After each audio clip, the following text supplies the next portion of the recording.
బావగారు ఎవరికో పిండ ప్రదానం చేస్తున్నారు. ఎవరైనా ఈరోజు మీకు తెలిసిన వాళ్ళల్లో, బాగా కావలసిన వాళ్ళల్లో ఎవరైనా చనిపోయారా? నాకు తెలిసేది ఎవరూ లేరు భూమి. సరే, ఆ ఫోటోలో ఎవరున్నారో చూద్దాం మాధవ్. సరే.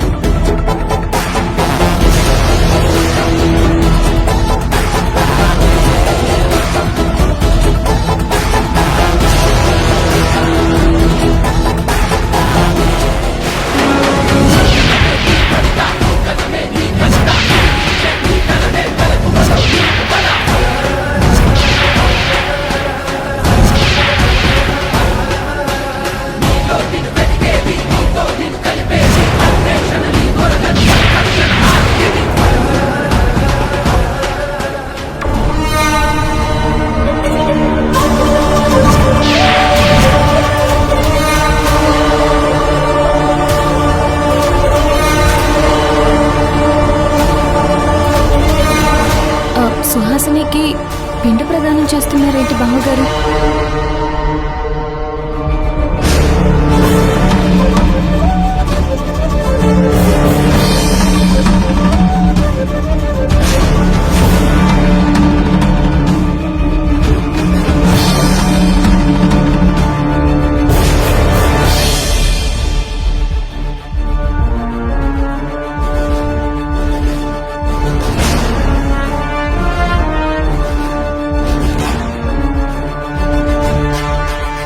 పిండ ప్రదానం చేయండి.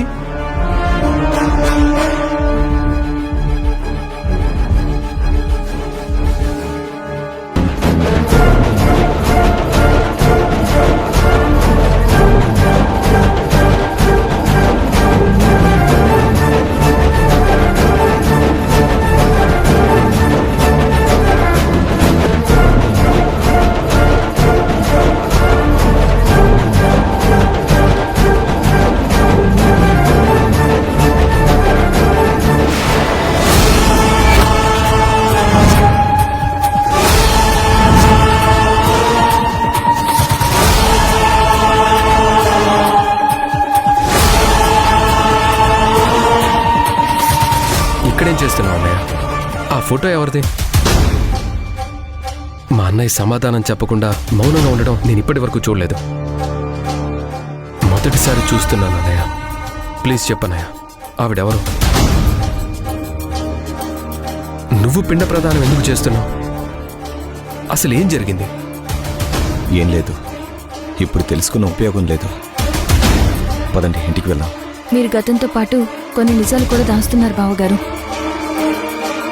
ఆ నిజాలేంటో మాకు తెలియాలి. ఆ అమ్మాయి ఎవరో మాకు తెలియాలి. ఇప్పుడు తెలుసుకుని మీ ఇద్దరు మనసులు పాడవడం తప్ప ఏం ఉపయోగం లేదు. దాని గురించి వదిలేసేయండి. సరే బావగారు, మీరు ఎలాగూ చెప్పరు కదా, పోనీ ఆ అమ్మాయి ఎవరో మమ్మల్ని చెప్పమంటారా?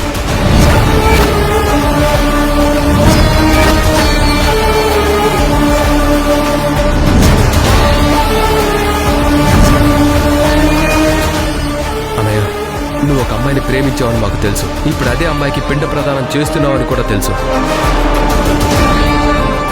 చెప్పన్నయ్య, అసలు ఏం జరిగింది? నీ ప్రేమ గురించి చెప్పన్నయ్య, అసలు ఏం జరిగిందో? నీకు అలేకి వదినికి పెళ్ళి ఇన్ని సంవత్సరాలైంది. అయినా సరే నువ్వింకా ప్రేమించిన అమ్మాయిని మర్చిపోలేకపోతున్నావంటే తనను ఎంతలా ప్రేమించావో నాకు అర్థమవుతుందన్నయ్య.